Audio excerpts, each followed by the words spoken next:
प्रत्याशी दिखाई देना चाहिए।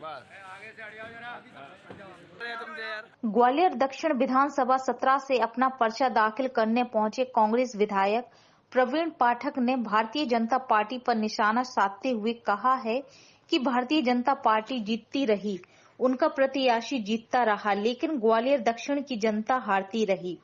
सीट पर अपना प्रत्याशी उतारने के लिए भारतीय जनता पार्टी को काफी चिंतन करना पड़ा और इस चिंतन के बाद भी कोई अलादीन का चिराग वे नहीं उतार पाए। यहाँ दो तरह के विद्यार्थी होते हैं, एक गव विद्यार्थी होता है जो वर्ष भर मेहनत करता है, दूसरा विद्यार्थी 2020 क्वेश्चन के सहारे पास होना चाहता है। मैं वर्ष भर पढ़ाई करने वाला विद्यार्थी हूँ, इसलिए मुझे चिंता नहीं है। इसलिए मुझे विश्वास है कि ग्वालियर दक्षिण के जो मेरे परिजन हैं, उनका आशीर्वाद मेरे साथ है। चाहे कोरोना काल या कोई भी परिस्थिति हो, प्रवीण पाठक एम्बुलेंस और फायर ब्रिगेड से ज्यादा तेजी से उनके यहाँ पहुंचा है।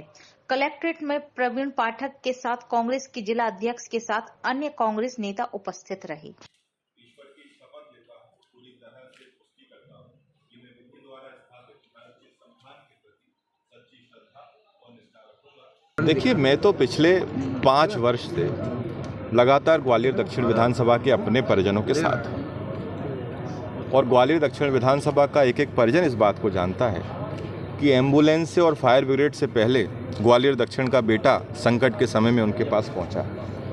चाहे कोरोना की बात हो, जब सारे नेता अपने घरों में सो रहे थे, तब उनका बेटा रोडों पे अपने परिजनों के लिए संघर्ष कर रहा था। चाहे स्कूल की बात हो, चाहे अस्पतालों की बात हो, तमाम सारी स्थितियों में अब ऐसा हुआ है कि हमारी विधानसभा पहले से बहुत उन्नत है। और मुझे इस बात को कहने में गर्व महसूस होता है कि जिस राज्य को साक्षरता के विषय में पूरे देश में प्रथम श्रेणी में रखा जाता है, उस केरला के बच्चे भी ग्वालियर दक्षिण में आके यहाँ के स्कूलों की प्रशंसा करके गए, उनको देख कर गए।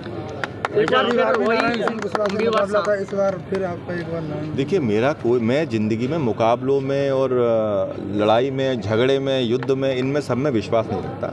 नारायण सिंह कुशवाहा जी भी ग्वालियर दक्षिण विधानसभा के मेरे परिजनों में से एक परिजन हैं, मेरे पिता के मित्र हैं, वो मेरे चाचा हैं, तो इसलिए उनके विषय में कोई टिप्पणी करना उचित नहीं समझता। बहुत कम वोटों से हारे थे उस दौरान, कोई चैलेंज मानते हैं आपकी बात? देखिए, चुनौती तो मैं नहीं मानता, मेरे परिवार के हैं, और ग्वालियर दक्षिण विधानसभा की जनता को उनका बेटा मिल गया है। अब शायद यहाँ किसी नेता की कोई गुंजाइश नहीं। अच्छा, देखने में आ रहा है कि ग्वालियर दक्षिण विधानसभा में बीजेपी में टिकट को लेकर लगातार विरोध हो रहा है। नारायण सिंह कुशवाहा को टिकट मिलने के बाद अनु मिश्रा भी नाराज है पार्टी से। मुझे लगता था कि भारतीय जनता पार्टी इतना चिंतन मनन कर रही है, शीर्ष नेतृत्व साथ बैठ रहा है, तो शायद कोई अच्छा और बेहतर प्रत्याशी लोग लेके आए।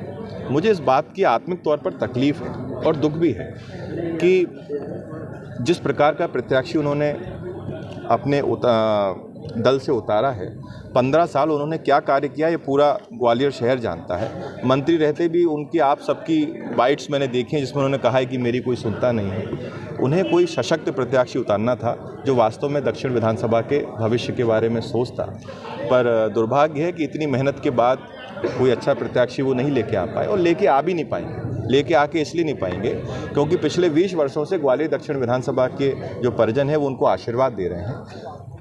भारतीय जनता पार्टी के प्रत्याशी और नेता तो हमेशा जीतते रहे, पर ग्वालियर दक्षिण विधानसभा की जनता पिछले 20 सालों से हारती रही। अच्छा, आपने भाजपा पर प्रशासनिक पसंदी के दुरुपयोग का आरोप लगाया। नारायण सिंह का कहना है कि अगर भाजपा प्रशासनिक पसंदी का दुरुपयोग ही कर रही थी तो 18 में आप कैसे जीते?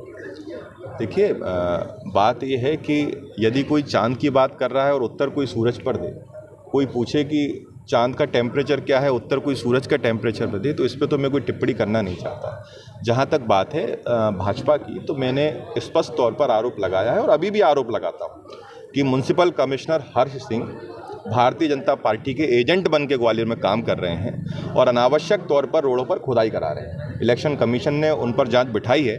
यदि वास्तव में ही वो निष्पक्ष थे और सत्य के साथ खड़े थे, तो फिर क्या आवश्यकता थी इस आदेश को निकालने की कि 25 तक ग्वालियर दक्षिण विधानसभा की सारी रोडें बना दी जाएंगी?